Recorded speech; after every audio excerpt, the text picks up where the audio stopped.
Imagine a woman so obsessed with staying young that whispers claim she bathed in the blood of virgins. A noblewoman who ruled with elegance by day, but by night, became one of history's most terrifying monsters. This is the story of Elizabeth Bathory, the Blood Countess. But was she truly the world's most prolific female serial killer, or a victim of rumor, politics, and fear? Music swells, transition into main narrative. Elizabeth Bathory was born in 1560, in Transylvania, a land already steeped in dark legends of vampires and the supernatural. She belonged to one of the most powerful noble families in Hungary, relatives to kings, warriors, and princes. From the start, Elizabeth's life was marked by privilege and cruelty. Accounts suggest she witnessed brutal punishments as a child. In her castle, peasants were beaten, tortured, even executed before her eyes. Some historians argue that this early exposure to violence twisted her sense of power. At the age of 15, Elizabeth married Ferenc Nadasdy, a Hungarian war hero known as the Black Knight of Hungary. The marriage was both a union of love and politics. It gave Elizabeth control of vast estates, castles, and an army of servants. She was now one of the most powerful women in Eastern Europe. With her husband often away at war, Elizabeth ruled alone. At first, her leadership was admired. She was educated, could speak multiple languages, and knew how to run estates efficiently. But soon, darker rumors began to spread. It was said Elizabeth punished her servants with unusual cruelty. One account describes her jamming needles beneath their fingernails. Another claims she burned the flesh of disobedient girls with hot irons. The whispers grew more grotesque. That Elizabeth would slash the faces of her maids with knives. That she forced them to stand naked in freezing snow, pouring water over them until they froze solid. Still, these were only whispers, nothing proven. And in the world of nobles, such stories were often buried under wealth and power. But then came the most shocking accusation of all, that Elizabeth Bathory believed the blood of young girls could keep her youthful. Legend says it began with a simple accident.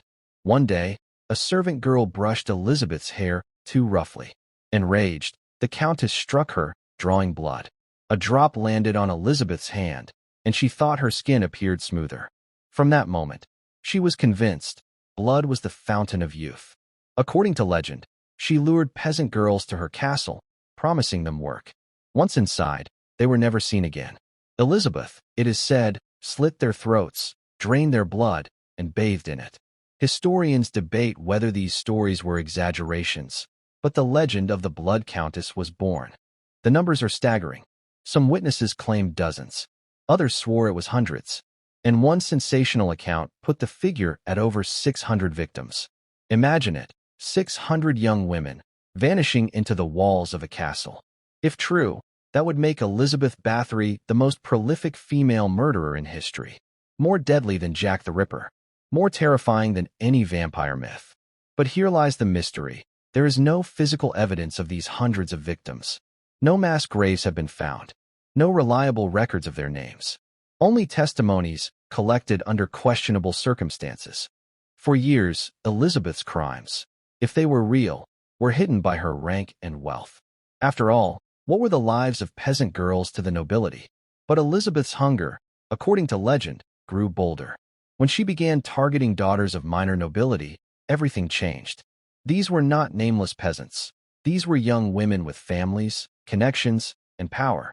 Complaints reached the royal court. The King of Hungary could no longer ignore the cries. An investigation was ordered, and what it uncovered would shock the world. In 1610, King Matthias sent his highest officials to raid Elizabeth's castle. What they claimed to discover inside would cement her legend forever. Half-dead girls chained to the walls, others mutilated and bleeding, and hidden chambers filled with instruments of torture.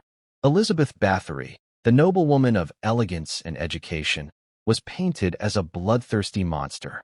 But how much of this was truth? And how much was a carefully crafted tale designed to destroy her? In December 1610, soldiers stormed the castle of Elizabeth Bathory. What they claimed to see was horrifying. A girl, dead on the floor, another writhing in agony, a third covered in wounds. Elizabeth herself was arrested on the spot. Alongside her were several servants. accused of helping her carry out the gruesome tortures. The once great countess was dragged from her fortress and placed in chains. But even here, doubts linger. Some historians argue that these discoveries were staged, that the investigators exaggerated or planted evidence. After all, Elizabeth's fortune was immense, and many powerful men stood to gain by her downfall. The trial that followed was unlike any in Hungary's history. Witness after witness came forward, giving testimony against the countess. Servants swore they had seen her torture girls with whips, needles, and fire. Villagers whispered that they had heard screams echoing from her castle walls. The most damning testimonies came from her own accomplices, maids and guards who admitted to helping dispose of bodies. Under torture, they confessed to numbers beyond imagination. Before the blood-soaked legends, Elizabeth Bathory was known as one of Hungary's most eligible noblewomen. Born into immense wealth, she was highly educated for her time, fluent in Latin, German, Hungarian, even Greek. At just 15 years old, she was married to Ferenc Nadasdy, a powerful count who would become a famed general in the wars against the Ottomans. Their union wasn't born of love, but of politics, a marriage to merge two great houses. When her husband was away at war, Elizabeth often managed vast estates alone. She had wealth, education, and power, rare for a woman in the early 1600s. But with that power came rumors. Even before her name was tied to horror, whispers of her cruelty towards servants echoed through the villages. Punishments that seemed harsher than necessary. Tempers that flared in ways people dared not forget. Stories began quietly. A maid beaten for disobedience, a servant vanishing after angering the countess. But over time, the tales grew darker.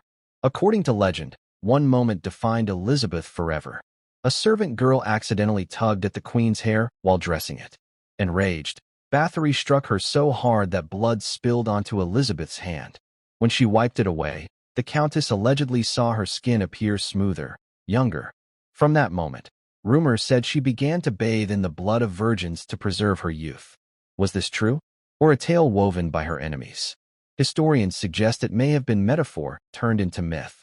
In reality, Elizabeth may have punished her servants brutally, but the idea of bathing in blood may have been nothing more than propaganda, sharpened into a weapon. By the early 1600s, Hungary was torn between the Habsburg monarchy and the Ottoman Empire. Nobles shifted alliances constantly, and loyalty often came second to land and gold. Elizabeth Bathory owned vast estates. She controlled wealth, castles, and power that rivaled even the king himself. And she was a woman, unmarried after her husband's death, with no strong protector. To ambitious men, she was both a threat and an opportunity. When complaints about missing girls reached King Matthias II, the accusations were impossible to ignore. But historians argue the king saw more than justice. Elizabeth owed him a fortune, debts he was eager to erase. If she were convicted, not only would the king silence a troublesome noblewoman, he would also inherit her lands and wealth. And so, an investigation was prepared. Soldiers, priests, and officials were dispatched. But were they truly searching for justice, or laying the stage for her downfall? Elizabeth's own servants turned against her. Under torture, they confessed to helping her commit unspeakable crimes, some claiming the victims numbered in the hundreds. But how reliable are confessions ripped from the mouths of the broken? In reality, these servants likely said whatever their torturers demanded.